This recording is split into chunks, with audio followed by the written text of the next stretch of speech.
Reyes Alem, nag-uulat ng weather update ng bayan. Maasahan anumang panahon. Lumalakas pa ang LPA sa labas ng Philippine Area of Responsibility o PAR at naging tropical storm Pungwong na.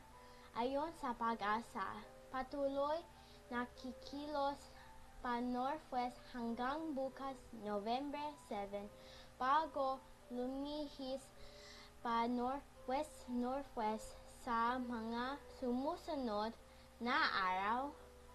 Posibleng pumasok sa PAR bukas ng gabi o Sabado ng umaga November 8 at tawaging Bagyong Uwan. May mataas na posibilidad ng landfall sa Lunes, November 10 sa Northern o Central Luzon.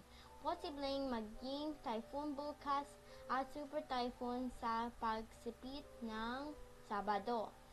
Posibleng itaas ang wind signal number 5 sa ilang bahagi ng Luzon kung manatiling ang kasalukuyan lakas at direksyon.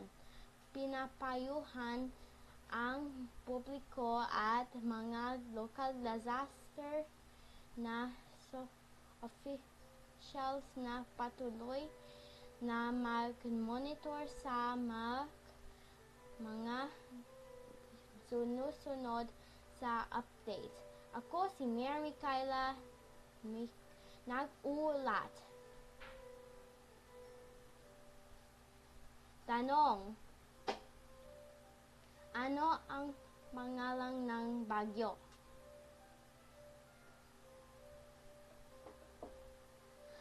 Alexandra. Bagyong Uwan.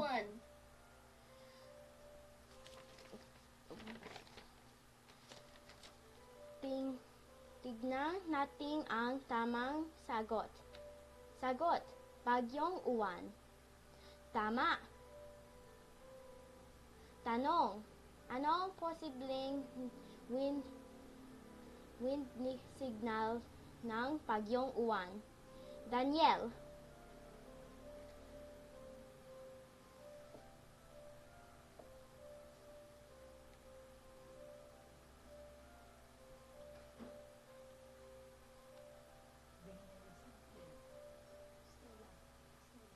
Stella.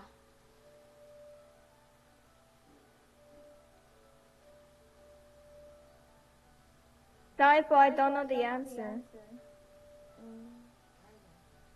Arya.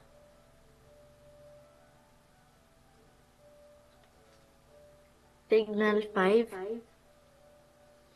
Tignan natin ang tamang sagot. Sagot: wind signal number 5. Tama. Tanong: saan posibilidad na mag-landfall ang Bagyong Uwan? Kyle.